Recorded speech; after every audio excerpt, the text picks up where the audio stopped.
अंतरिक्ष में इसरो की एक और बड़ी जीत। चांद को छोड़कर वापस धरती की तरफ लौटा चंद्रयान 3।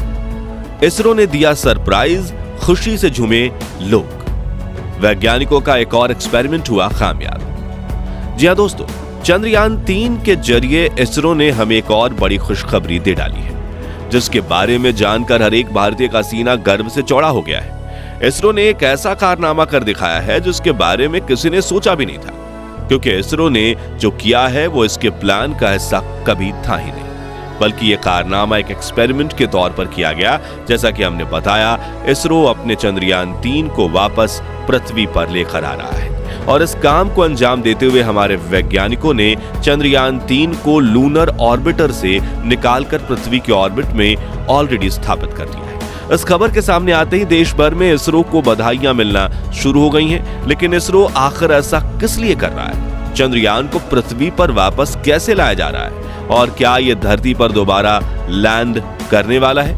ये सब कुछ हम आज इस वीडियो में एक्सप्लेन करने वाले हैं, इसलिए बिना स्किप किए इसके अंत तक बने रहिएगा। साथ ही अगर आप चैनल पर नए हैं तो ऐसे ही नॉलेजेबल वीडियोस के लिए सब्सक्राइब करना बिल्कुल भी ना भूलें। दोस्तों, चंद्रयान 3 मिशन कितना कामयाब रहा ये हमें बताने की जरूरत नहीं है।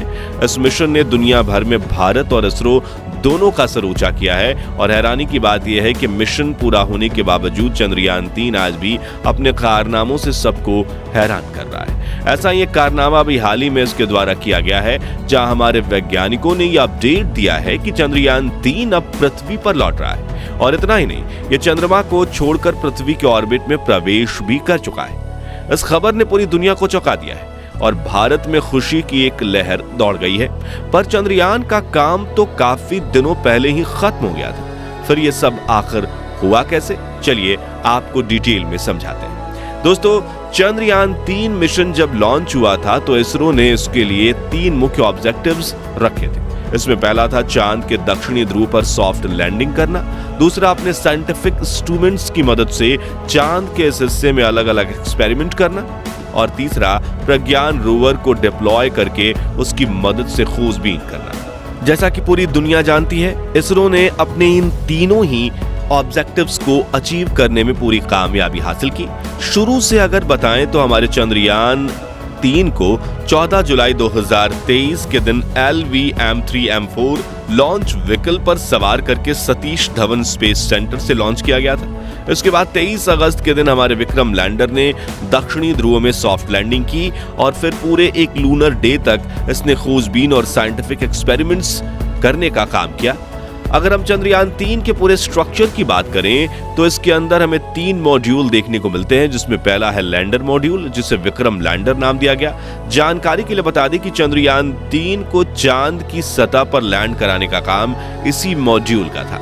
इसके बाद दूसरा है रोवर मॉड्यूल, यानी प्रज्ञान रोवर, जो विक्रम लैंडर के अंदर ही पार्क करके चांद पर भेजा गया था। और तीसरा है प्रपल्शन मॉड्यूल, जिसका काम इस पूरे स्पेस क्राफ्ट को गति देना, इधर उधर मोड़ना और वो जरूरी बूस्ट देना था जो चांद पर पहुंचने के लिए जरूरी था। और यही वो मॉड्यूल है जिसे इसरो वैज्ञानिक वापस पृथ्वी पर लेकर आ रहे हैं। असल में प्रपल्शन मॉड्यूल का काम चंद्रयान 3 को पृथ्वी के ऑर्बिट से चांद के 100x100 किलोमीटर के आखिरी ऑर्बिट तक ले जाना था और इसके बाद इसे लैंडर मॉड्यूल से अलग होना था, जिसे इसने बहुत ही बखूबी अंजाम दिया।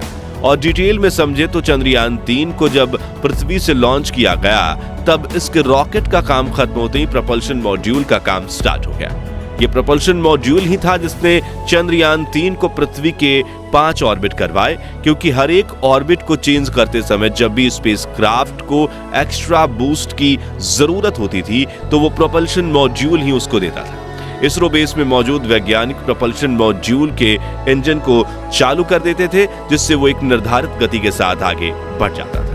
तो पृथ्वी के 5 ऑर्बिट कराने के बाद प्रपल्शन मॉड्यूल हमारे विक्रम लैंडर और प्रज्ञान रोवर को लूनर ट्रांसफर ट्रेजेक्टरी की तरफ ले गया, जिसे ट्रांस लूनर हाईवे भी कहा जाता है। ये रास्ता तय करने के बाद प्रपल्शन मॉड्यूल ने बड़ी ही सावधानी से पूरे स्पेसक्राफ्ट को लूनर ऑर्बिट में स्थापित किया और फिर पृथ्वी की तरह ही इसने चांद के भी 5 अलग अलग ऑर्बिट पूरे किए। इसका काम चांद की 100x100 किलोमीटर की कक्षा में जाकर लैंडर मॉड्यूल से अलग हो जाना था और इसको भी इसने बिना किसी गलती के किया। इसके बाद लैंडर मॉड्यूल अपने रास्ते यानी कि चांद के दक्षिणी ध्रुव पर लैंड करने की तरफ बढ़ गया और प्रपल्शन मॉड्यूल पीछे ही रह गया। अब यहां से जो कहानी आगे चली उसमें पूरी दुनिया ने सिर्फ लैंडर मॉड्यूल और उसके कारनामों को कवर किया और सब लोग प्रपल्शन मॉड्यूल के बारे में भूल गए कि उसके साथ क्या हुआ। मगर अब इसी प्रपल्शन मॉड्यूल ने एक ऐसा कारनामा कर दिखाया है कि दुनिया भर में इसकी चर्चा हो रही है। वो कैसे, चलिए इसके बारे में भी जान लेते हैं। असल में दोस्तों, शुरुआत में इसरो वैज्ञानिकों ने यह प्लान किया था कि प्रपल्शन मॉड्यूल 3 से 6 महीने तक इसी तरह चांद का चक्कर काटता रहेगा और अपने साइंटिफिक इंस्ट्रूमेंट्स की मदद से नई नई जानकारी इकट्ठा करके इसरो वैज्ञानिकों को देगा। इसके लिए वैज्ञानिकों ने प्रपल्शन मॉड्यूल को स्पेक्ट्रोपोलिमेट्री ऑफ हैबिटेबल प्लेनेट अर्थ नाम के एक पेलोड, जिसे शॉर्ट में शेप कहा जाता है, उसके साथ लोड करके भेजा था। इसके पेलोड का मुख्य काम अंतरिक्ष में एक्सोप्लैनेट की खोज करना है। अब प्रपल्शन मॉड्यूल अपने इस काम को बहुत ही सटीकता से कर रहा था कि तभी वैज्ञानिकों के मन में एक एक्सपेरिमेंट करने का ख्याल आया। आपको याद होगा कि इससे पहले वैज्ञानिकों ने चंद्रयान 3 के लैंडर के साथ भी एक एक्सपेरिमेंट किया था, जिसमें उन्होंने लैंडर को दोबारा हवा में उड़ाकर एक से दूसरी जगह पर शिफ्ट किया था।